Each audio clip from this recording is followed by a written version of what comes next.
What's going on, everybody? Hope you're all having a fantastic day today. Now, ladies and gentlemen, as you already probably know, a lot of information has been coming out the other day from Sledgehammer about a lot of the content that we will be seeing within Modern Warfare 3. But I have to be real, even though, of course, as always, you guys know there are positives when it comes to this content, and I'm sure you've heard a lot of people preaching that this is the best of the best news that we've ever seen. But I have to be honest, I'm still extraordinarily skeptical, and there's a lot of things that are making me a tad bit nervous about this information. But of course, before we go ahead and dive deep into the topic, if you guys enjoyed what you hear today, I want to hear some more content revolving around Call of Duty or X-Defiant. We do all different types of content over here, commentaries, live gameplays, comparisons, all of the above. Don't forget to go ahead and subscribe and hit that bell. And last but not least, we will be live today over on Kick around 12:30 to 1 p.m. Eastern Time. If you guys want to check that out, I have a link for that channel along with my other socials like Twitter and Discord down in the description of this video. Alright, so ladies and gentlemen, in my previous video, I went ahead and I discussed the new remade versions of the Modern Warfare 2 Classic 2009 maps within Modern Warfare 3. Again, it's good news, good information, but at the same time, I can't help but be skeptical about a lot of the situations that we go through with Activision. You can't blame me. After 4 years of being absolutely abused, lied to, finessed, you can't blame me for wanting to be on my toes a little bit in these scenarios. But along with the reveal of all the classic Modern Warfare 2 remastered maps, they put out a little bit more information, which I'm kind of shocked. I have to be real, I am happy they went ahead and did this, because it's extraordinarily rare to see any development team that's working on a Call of Duty game list content ahead of time before the game even drops. But as you can see right here from Charting Intel, new.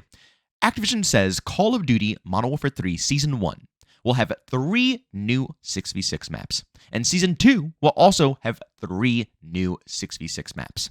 There is 16 core 6v6 maps at launch and 4 ground war maps at launch. Now, I do want to go ahead and mention this before we dive really deep into this. I do want to say I am happy that we are only getting 4 ground war maps at launch with a focus on 16 core 6v6 maps. It sucks. I know they're all remasters. But realistically, this is how the content should be laid out, right? It should be laid out exactly like this. 6v6 prioritized, 6v6 comes first before all, and then everything else will get some content as well. They'll trickle it out if they have to, but I hate that they go ahead and they make it even across the board. I hate that. I hate that every single season in these more modern Call of Duty games, we see a split of content between 6v6, ground war, gunfight, warzone, DMZ, and it's just spread too thin that we don't even see anything in the game mode that we all care about, 6v6. So, with this information, again, like I said, I could be skeptical, and I'm going to be explaining why I'm skeptical, but we can still all agree that this is positive information. We are starting off with a hyper-focus on 6v6 content, and then within the upcoming seasons, we will be seeing 3 new maps each and every season. So instead of how it usually is, where we get like 2 maps if we're lucky with 6v6, and the majority of the time they're remasters or something to make filler content, so all the developers' time can go on Warzone, no. They're going to make sure that every season that drops, at least the first 2 initial seasons, are going to have a hyper-focus on 6v6 content. Again, I'm going to explain why I'm skeptical, but we can all agree on paper from what we see that this is what we've been asking for. We have been asking for each and every season to be improved, to be more focused on 6v6 and get more 6v6 content, especially right out the gate. And guess what's happening? We're doing exactly that. We're getting more 6v6 content in all the seasons right out the gate. But here's where I get a tad bit skeptical, and I can't help myself. I really can't. Again, being just absolutely tortured by Activision for so many years, you grow thick skin and you grow to ask a lot of questions to try to really dissect what's going on here, because Activision's really good at putting stuff down on paper, but when it comes to actually action and doing what they promise, typically they fall behind a lot. But this is where I'm a bit skeptical. Why is it that it's always the placeholder games that end up getting this type of content? Have you ever noticed that? When it comes from Modern Warfare 2019, Black Ops Cold War, and then Vanguard dropped, what was one thing we were begging for? Base content at launch, right? We've been begging for base content for ages. Each and every game that drops has like 7 maps. It doesn't last. You get bored in 5 seconds. And we ask for a normal rotation of 6v6 maps so we can enjoy ourselves. And then here comes, Vanguard, a placeholder game, a game that didn't have to really be truthfully developed as much as Modern Warfare 2019 or Black Ops Cold War. It was pretty much Modern Warfare 2019 with a World War II reskin. Obviously, it's not easy work. They still had to put a lot of effort in. But compared to, something like, I guess, World War II or Advanced Warfare, where Sledgehammer literally from the ground up had to just reimagine the game, yeah, not as much effort compared to something like Vanguard, where it's literally, like I said, Modern Warfare 2019 reskin with changes from the community. But in that game, guess what? They gave us all the maps we could possibly ask for. Now, this is where I had a question. Right when Vanguard did that, I had this question. I've been waiting until this very moment to actually see if it's true. And I guess it is true. But back in the day, I was wondering, is this going to last? Is this just something so they can get sales for Vanguard, or is this something that they're genuine about and they want to actually do for the community? And then guess what happens? Modern Warfare 2 drops, and we're right back to the normal map counts that we got with Modern Warfare 2019 and Black Ops Cold War. Everything they have done, all the standards that they have set, have vanished. I wonder why. Then comes up the second placeholder game. Another placeholder, right? Because that's all Modern Warfare 3 is. It's Modern Warfare 2 2022 with the changes that we've been asking for. And here we are again with 16 maps at launch, even though they're remastered. We're getting 16 6v6 maps at launch, basically. And then we're going to be getting 3 new maps per season. And that's only for the first couple of seasons. We don't know if they're going to increase the map counts when the seasons go on. Which further proves my point that they're just doing this because they know the game isn't a full-fledged out project, further proving even more that it is indeed DLC. And you can argue that it's a full-fledged out game because it has a campaign, and it's going to have zombies, and it's going to have all the other side modes that, equal up a $70 product. And yeah, totally, anybody can go ahead and put a bunch of modes in a game and then price it $70 and say it's complete. But realistically, something smells fishy here. Something smells fishy. Why is it that Sledgehammer is the only development team that can actually put out a decent amount of content? Why is it that every single time it's a quote-unquote placeholder game, they're stuffed with maps? They're stuffed with fixes that the community is asking for. Why is it only when Sledgehammer comes into the picture they do that, and then every time Treyarch or Infinity Ward hop backs into the picture, they revert right back to a basic amount of like 8 maps at launch, no content to mess around with, just bored in less than a month? Why is that? I need explanations. I'm not saying any of this stuff is true. I'm just throwing out ideas out there from my own brain. But seriously, these questions are things that I feel like need to be answered to understand what is even the purpose of putting out a game like Modern Warfare 3.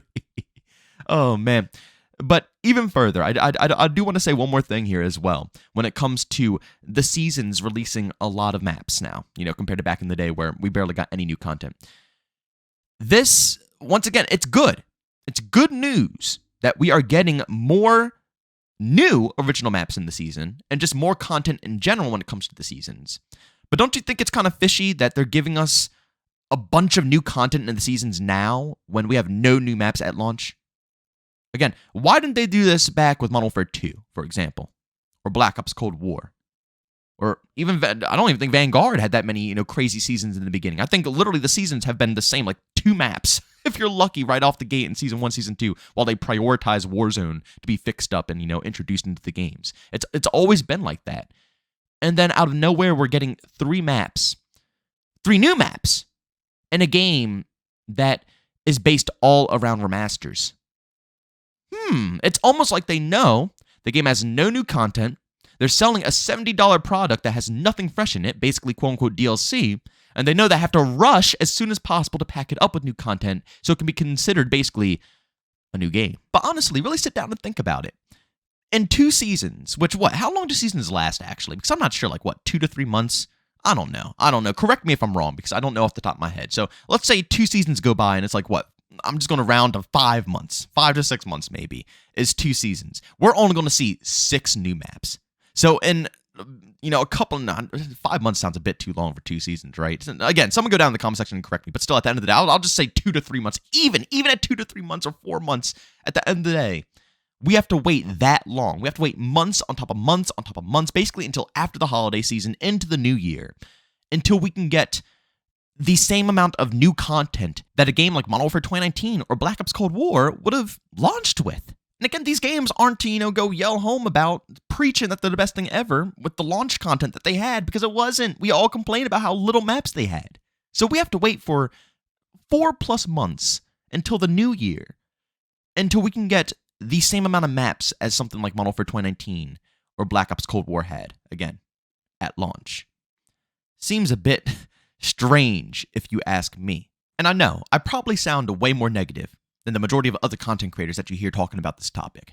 But I am really curious about it. Why is it that we can't get this normal amount of content within the other games? And why is it that the seasons were ignored for so long in all the other games, but now, out of nowhere, you're going to be packing it up with 6v6?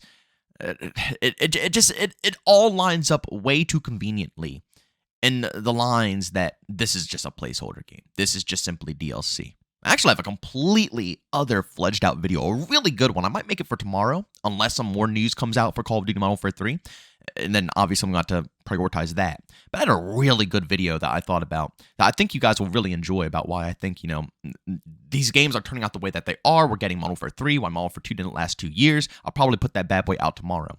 But again, I want you guys to go down in the comment section and let me know down below if you guys agree or disagree with me. Do you think that we're only seeing this type of stuff because this game is considered DLC behind closed doors? Or do you think that this is just, Activision finally turning a new chapter?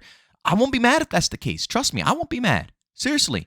But you can't be mad at me for being skeptical about a company that has literally screwed us 4, 5, 6 years straight, probably even longer. You can't be mad at me about it. You just simply can't. It's the little boy who cries wolf. If they prove me correct again at some point, then yeah, I'm all there for it.